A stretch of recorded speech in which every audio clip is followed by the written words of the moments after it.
पर किसी ने पूछा कि कथा का वास्तविक भाव कैसे पता चलेगा। कहते हैं कि कथा सत्संग सुना किस लिए जाता है, उसका क्या कारण है। तो कहा कि हमारी जो जीवों की जो बुद्धि है ना, इस बुद्धि में बहुत सारे संशय होते हैं। संशय समझते हैं किसको कहते हैं? क्या? दुविधाएं होती हैं, कंफ्यूजन होती है। दुविधा मतलब हम निर्णय नहीं कर पाते कि क्या सही क्या गलत, और उस संशय में फंसे रहते हैं। और शास्त्र कहता संशय आत्मा विनश्यति। भगवान कह रहे कि संशय आत्मा, जिसका मन ज्यादा संशय में पड़ा रहता है ना, विनश्यति, उसका विनाश हो जाता है, उसकी बुद्धि का विनाश हो जाता है। तो सत्संग क्या करता है? सबसे पहले सत्संग हमारा सत का संग, हमारा संग सुधारता है। क्योंकि संग बुरे होने से, नकारात्मक होने से ही हम नकारात्मक बनते हैं। भगवान श्री कृष्ण ने भगवत गीता में लिखा, ध्यायतो विषयान पुंसः संगस्तेषु उपजायते, संगात् संजायते कामा, कामात् क्रोधो विजायते, क्रोधात् भवति सम्मोहात्, सम्मोहात् स्मृति विभ्रम, स्मृति भ्रंशात् बुद्धिनाशो, बुद्धिनाशात् प्रणश्यति। ध्यायतो विषयान पुंसः मतलब आज के समय में लगभग देखा जाए तो बड़े लोग डिप्रेस्ड हैं। डिप्रेस्ड मतलब उनकी बुद्धि काम नहीं कर रही है, जाम हो गई है, या निर्णय नहीं ले पा रहे हैं क्या सही क्या गलत। ये हुआ कैसे, इसकी जड़ क्या थी? तो भगवान कृष्ण कह रहे ध्यायतो विषयान पुंसः, विषयों का ध्यान किया हमने, विषयों लोगों का संग किया हमने, उससे हमारे मन में इच्छाएं पैदा हुई। हमारे मन में इच्छा कब पैदा होती है? सब लोग बड़ा ध्यान दो कथा में, इधर सब लोग ध्यान दो। कब हमारा विषयों में ध्यान इच्छा कब पैदा होती है? जब हम उसी चीज को किसी दूसरे के पास देखते हैं, तब हमारे मन में वही इच्छा जागती है। हमने किसी के पास, हमारे पास नोकिया फोन है, पर हमने किसी के पास आईफोन देख लिया, तो हमारे मन में क्या आएगा? अरे भाई, हमारे फलाने दोस्तों के पास तो सबके पास आईफोन है, हम कहाँ ये खटारा लिए घूम रहे हैं, भगवान बस एक आईफोन दे दे। अब इच्छा पैदा हो गई। किसी के पास गाड़ी देख ली बढ़िया, उसकी गाड़ी को देख के जीभ में पानी आ गया, ललचा गए, मन में आ गया। किसी का घर देख करके मन ललचा गया। तो वो हमारे हृदय में विषयों का संग इच्छा पैदा करता है। अब भैया इच्छा तो बड़ी पैदा कर ली, पर अब इच्छा, हर इच्छा पूरी भी तो नहीं होती। उस इच्छा में कुछ ना कुछ बाधा आती है, रुकावट आती है। अब खरीदनी है गाड़ी महंगी वाली, पैसा है नहीं। अब क्या चिंतन शुरू हुआ? अब चिंता शुरू हुई। अब उस वस्तु को लेके चिंता शुरू हुई। और जब वो इच्छा पूरी नहीं होती आदमी की, जब इच्छा पूरी नहीं होगी तो नेक्स्ट स्टेप क्या है? इच्छा पूरी ना होने पर कौन सा दुर्गुण मन में पैदा होता है? कोई चीज चाह रहे हो नहीं मिल रही तो क्या मन में पैदा होगा? बोलो ना जोर से। क्रोध, गुस्सा, बड़ा गुस्सा चढ़ेगा, चिड़चिड़े से घूमते रहेंगे। जिससे मन किया उससे लड़ भिड़ लिए, जिससे मन किया उससे उल्टा बोल दिया। सब लोग कहेंगे अरे भाई हम तो बढ़िया इससे बोलते हैं और ये उल्टा एकदम हम पे चढ़े जाता है। क्योंकि इच्छा में बाधा होने से क्रोध उत्पन्न होता, गुस्सा उत्पन्न होता है। और गुस्सा फिर कहीं भी निकलता है। हमने आधे से ज्यादा लोग तो जिनसे कुछ जान पहचान नहीं होती, गाड़ी में वो दूसरी गाड़ी पास से निकल जाती है तो उसी से लड़ लेते हैं, और शीशे बंद में लड़ लेते हैं। मतलब वो सुन भी नहीं रहा। हम तो देखते एक आध बार कभी कभी कोई वो सुन भी नहीं रहा और उसको यहीं बैठे बैठे गाली दे रहे। उस बेचारे को पता ही नहीं कि हुआ क्या। तो ये क्रोध है, ये फ्रस्ट्रेशन है। आदमी अपना क्रोध कहीं ना कहीं निकालता है। हम कहते हैं कि जैसे कोई व्यक्ति ऑफिस गया तो ऑफिस में लेट पहुंचा, बॉस ने डांट लगा दिया। बॉस से तो लड़ नहीं सकता, बॉस पे तो गुस्सा उतार नहीं सकता, कलीग्स पे भी नहीं उतार सकता, तो पूरे दिन का गुस्सा भरा रहेगा। वापस आएगा तो ट्रैफिक लाइट पे गुस्सा उतारेगा, रेड हो गई तो उसी पे हॉर्न बजाता रहेगा।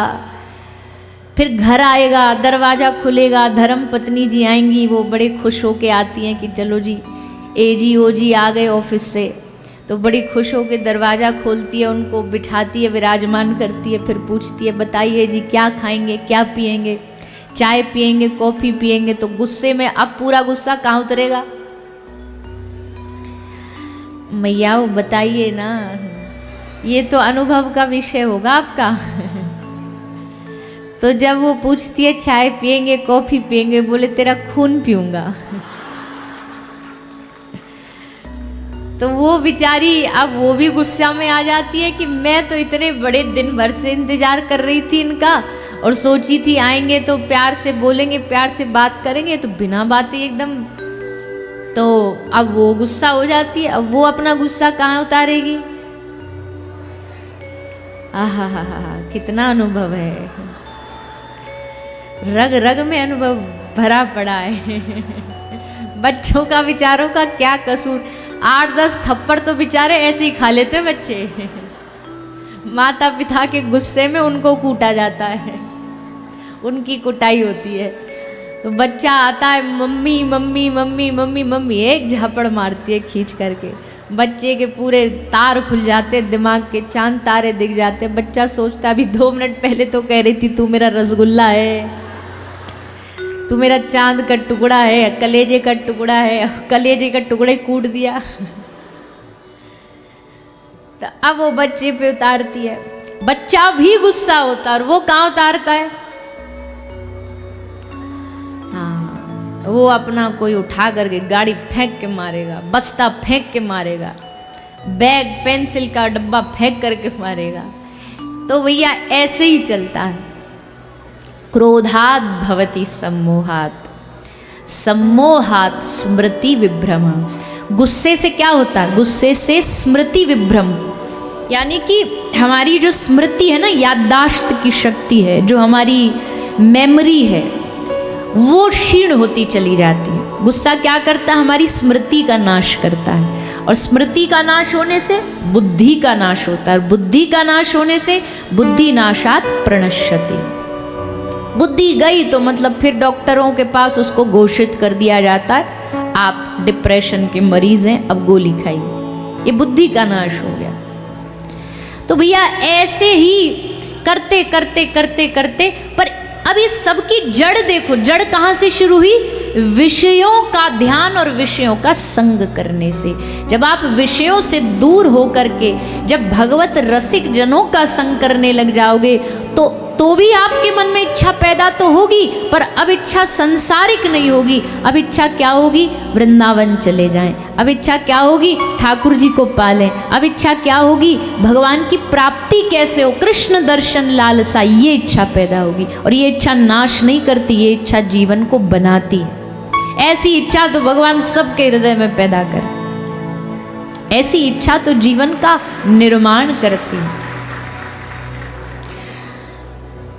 तो सत्संग जो है ना, ये संशय का विनाश करता है। जो भी हमारे दिमाग में संशय होते हैं, जो भी हमारे दिमाग में नकारात्मकता होती है, उसका इलाज करता है। और अगर 7 दिन कथा सुन के भी अभी भी माइंड कंफ्यूज रहे, अभी भी दिमाग में संशय है, तो इसका मतलब है सुनाने वाले ने कुछ गड़बड़ करी है, या सुनने वाले ने कुछ गड़बड़ करी है। कुछ तो गड़बड़ हुई है बीच में।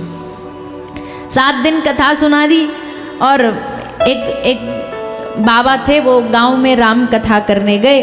तो बाबा ने खूब 9 दिन तक राम कथा करी, और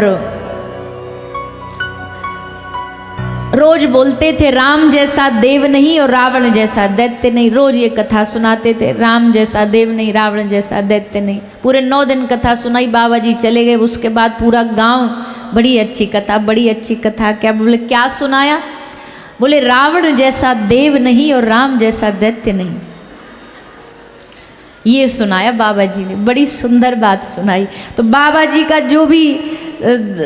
जो भी किया धराया सब उन्होंने मिट्टी में मिला दिया। खैर आप सब ऐसे नहीं हैं, पोंटा वाले तो बड़े अच्छे भक्त हैं। अब भैया देखो, हम वैसे तो हर जगह श्रोताओं की बड़ाई करते ही हैं, क्योंकि करनी ही चाहिए, क्योंकि उन्होंने हमें 7 दिन झेला, ये भी बड़ी बात है। पर सचमुच वास्तविकता में आप सब लोगों का भाव, आप सब लोगों का जो उत्साह है, उसको देख करके 7 दिन हमको भी खूब आनंद आया, खूब आनंद की अनुभूति हुई। और वैसे तो हम कहते ही हैं कि जहाँ हम जाते हैं भागवत जी को लेके, भागवत उसे वृंदावन बना देती है। पर वास्तविकता में पोंटा में ऐसा ही लगा कि सब लोग 7 दिन वृंदावन में ही बैठे हैं, खूब आनंद के साथ। इतने सारे युवा, इतने सारे बालक, और जितने युवा यहाँ बैठे हैं ना कथा सुन रहे, भैया हम आप सबसे हाथ जोड़ करके निवेदन करते, यही जीवन है। जितना इसको आनंद ले लोगे ना, इसी में आनंद है, इसी में मौज है। वरना तो संसार है, संसार में हर जगह क्लेश, विपत्तियां, जीवन का ह्रास, पूरे जीवन का विनाश ही है। वैसे तो सबके लिए भक्ति जरूरी है, जो बड़े बुजुर्ग उनके लिए भी जरूरी, पर युवाओं के लिए तो विशेष जरूरी है। अभी तो पूरा जीवन देखना है, जीवन के कितने धक्के खाने हैं, कितनी ठोकरें खानी है, उसमें कौन आपका मददगार बनेगा? दुनिया नहीं बनेगी, ये सत्संग और भगवान का नाम आपका सहायक बनेगा, आपका सहारा बनेगा।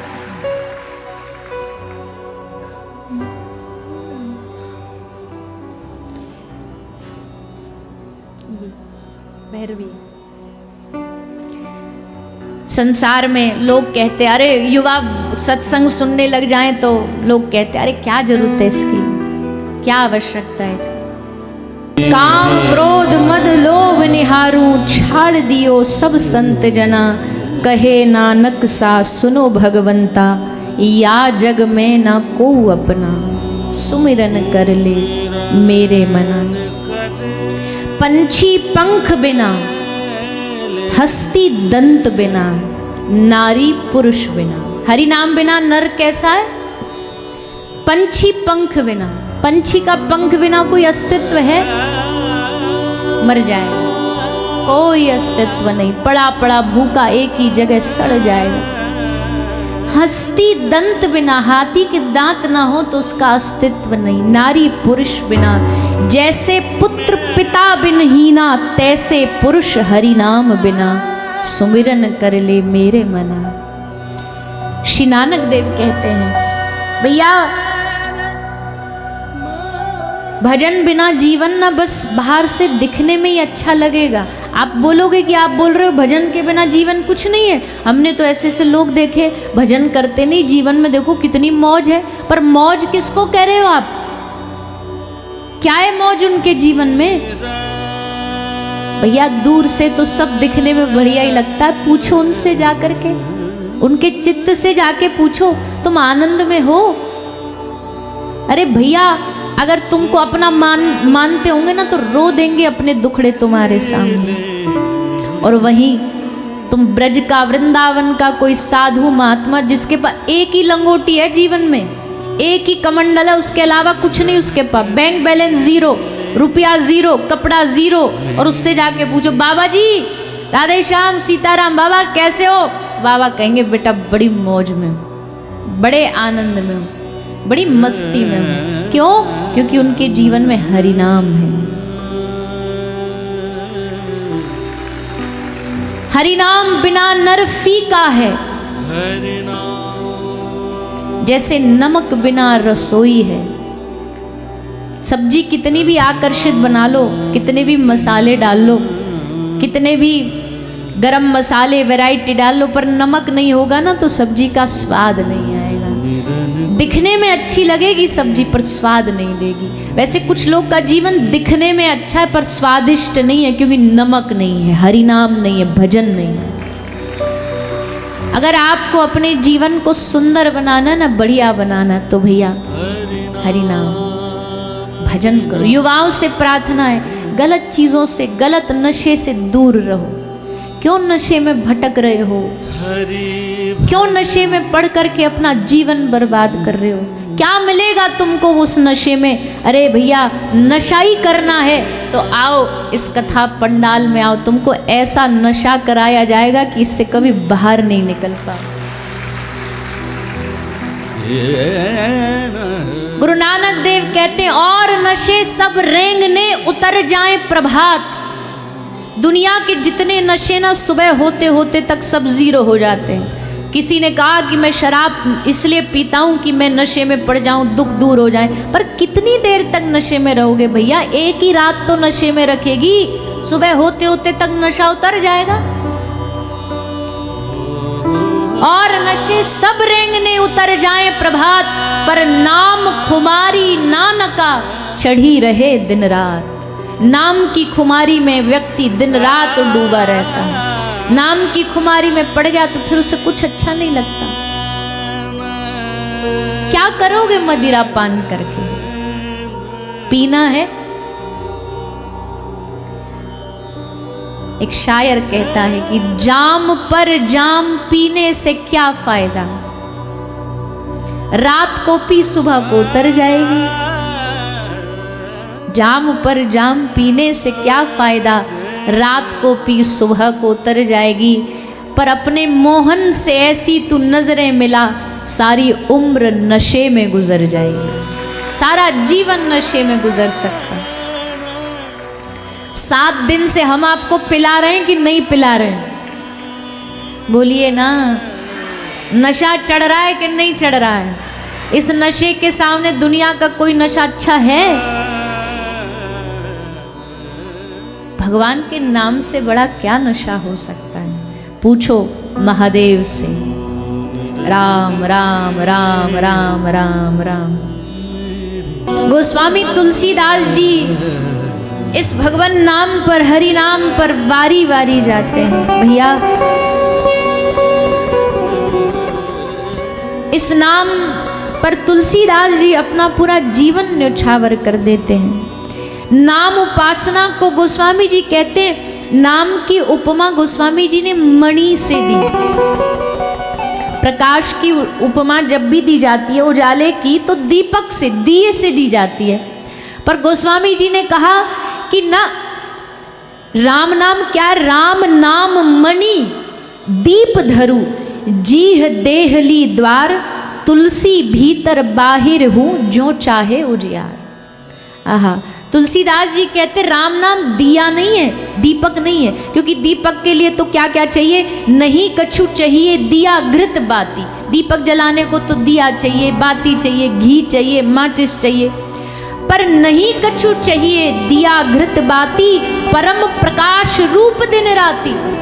गोस्वामी जी कहते नाम तो मणि है, जो अपने आप, मणि चमकती अपने आप, और भीतर भी प्रकाश करती है, बाहर भी प्रकाश करती है। ऐसा है हरि नाम, ऐसा है भगवान का। इसलिए नाम खुमारी नानका चढ़ी रहे दिन रात। नाम की खुमारी। आज भैया ये हम आपको दवाई दे करके जा रहे हैं, सुन लो सब ध्यान से। 7 दिन आपका इलाज हुआ यहाँ पर। इलाज क्या हुआ? ऑपरेशन हुआ। कहते हैं कि 7 दिन कथा, ये कथा पंडाल नहीं, ये ऑपरेशन थिएटर है। यहाँ सारे रोगी बैठे हैं, हम सारे पेशेंट हैं। रोग क्या है? बड़ा भयानक रोग है। काम, क्रोध, लोभ, मोह की गांठें हुई पड़ी हैं। उनको निकालने के लिए 7 दिन तक ऑपरेशन किया जाता है। और फिर 7वें दिन जब घर जाते हैं तो डॉक्टर साथ में कुछ इलाज परहेज बताता है, दवाई देता है। तो यहाँ से आज हरि नाम आपको दवाई के रूप में लेकर के जाना, कृष्ण नाम लेके जाना, राधा नाम लेकर के जाना, राम नाम लेकर के जाना। और तो और हम कहते कई बार, नाम इतना प्यारा लग जाए हृदय में ठाकुर जी का, जिह्वा से छूटे नहीं, छूटे ही नहीं, छुटाए भी ना छूटे। भैया दुनिया आपको बाहरी क्रियाओं के लिए रोक सकती है, पर हृदय में नाम जपने से कौन रोक सकता है आपको? बताओ। संसार में दान करने के लिए पैसा चाहिए, तीर्थ जाने के लिए पैसा चाहिए, ध्यान करने के लिए मन चाहिए, पर नाम जपने के लिए तो गोस्वामी जी ने कहा कुछ भी नहीं चाहिए, केवल हृदय में चलता रहे, जिह्वा पर चलता रहे। जिस दिन नाम हृदय में बैठ गया ना, फिर जीवन का आनंद ही अलग होगा, रस ही अलग होगा। इसलिए युवाओं से हम प्रार्थना करेंगे, नशा करना है ये करो, भक्ति का नशा करो। और नाम, एक बात और सुनो, नाम किसी इच्छा पूर्ति के लिए मत जपना कि माला जप लें उससे हमारा ये काम बन जाए, फिर नहीं आएगा आपको रस, फिर तो लेन देन हो जाएगा ठाकुर जी के संग। रस कब आता है? जब भगवान से ताल ठोक करके कहो, छाती ठोक करके कहो तुझसे कुछ नहीं चाहिए, यहाँ तक कि तू भी नहीं चाहिए, ना मिले तो भी कोई जरूरी नहीं है, तू जहाँ है वहाँ रह, मैं जहाँ हूँ वहाँ रहूँ, बस मैं तुझे याद करता रहूँ।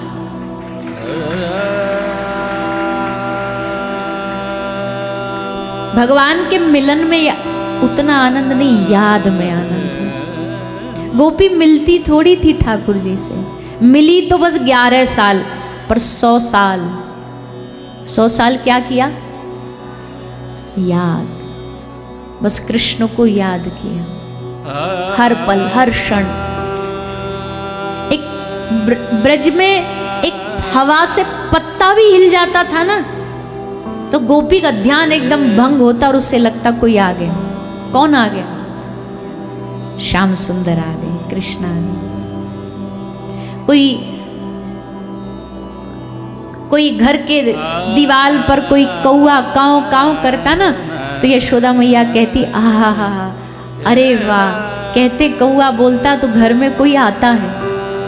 तो जैसे कौआ बोलता मैया कहती और जोर से बोल, और जोर से बोल, तेरी आवाज मुझे बड़ी मीठी। कौए की आवाज कभी मीठी लग सकती है? पर प्रेम देखो, वात्सल्य देखो। मैया कहती है तू और बोल, तू बोलेगा तो लाला आएगा, तू बोलेगा तो कन्हैया आएगा। कन्हैया आ गया ना, कन्हैया आगो लाला आगो, तो मैं तेरे चोंच को सोने में मड़वा दूंगी, पर तू बोलता रहे, तू बोलता रहे। तेरे बोलने से लाला आएगा, तेरे बोलने से कन्हैया आएगा। प्रेम दशा, भाव दशा क्या होती है, प्रेम क्या होता है, ब्रजवासियों से पूछो। पूरी रात मैया एक ही तकिया को लोरी गा गा के सुलाती थी। लगता था कि यहाँ पल्ला में लाला सोयो भयो, लाला सो जा, अरे कन्हैया सो जा, अरे लाला काय को धम मचा रहे हो, काय को हल्ला मचा। पूरी रात मैया वह तकिया कोई लोरी गा गा के सुलाती रहती। नंद बाबा देख रहे हैं पर कुछ बोलते नहीं, या अच्छा है, इसे कम से कम याद तो नहीं है कि कन्हैया यहाँ नहीं है, क्योंकि जैसे याद आता है तो फिर मैया बावरी हो जाती है, लाला कहाँ गए हो, कन्हैया कहाँ गए हो। अच्छा है, बढ़िया है। भूल जाती है तो उस समय अच्छी रहती है, लगता है यही है कन्हैया, यही है श्याम सुंदर। यशोदा मैया की ये दशा, गोपियों की दशा, गोपियों का तो भैया पूछो ही नहीं।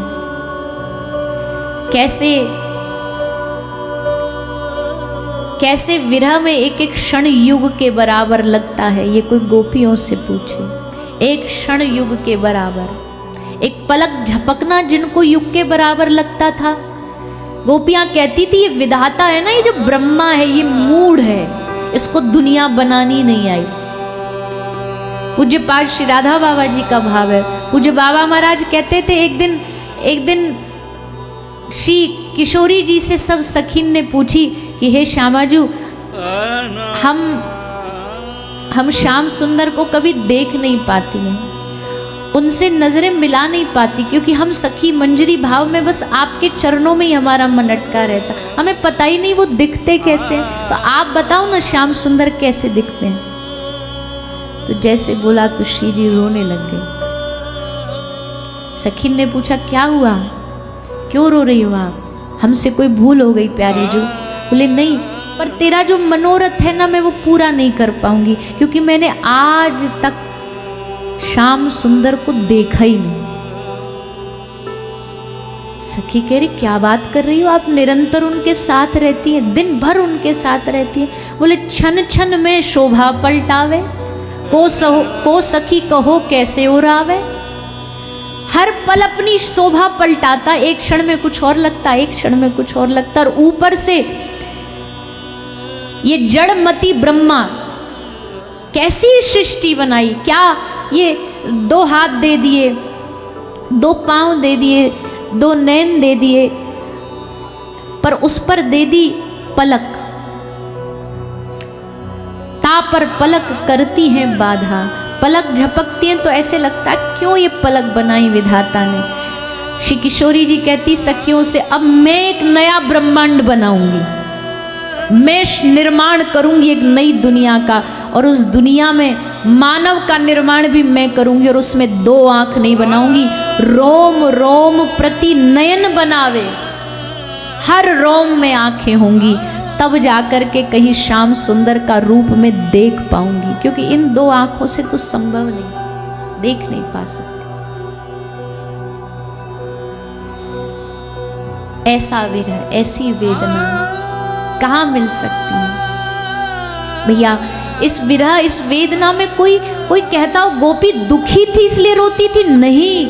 गोपी से कहा, उद्धव जी ने आके कहा, नारद जी ने आकर के कहा कि गोपियों तुम यहाँ कितनी दूर है मथुरा, चलो मैं तुमको लेके चलता हूँ। उद्धव कहते कृष्ण से कह के हजारों रथ मंगवा दूंगा, तुम सब ब्रजवासियों को लेकर के मथुरा चलता हूँ।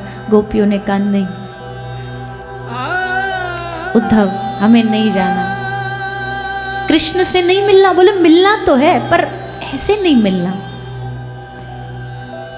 अगर उससे मिलना ही होता तो छोड़ के क्यों जाता, और अगर वो छोड़ के गया तो इसका मतलब है कि उसको उसमें आनंद है। और प्रेम क्या, उसके आनंद में अगर हम बाधा बने तो हमें डूब मरना चाहिए। धिक्कार है ऐसे प्रेम को। कैसा प्रेम है,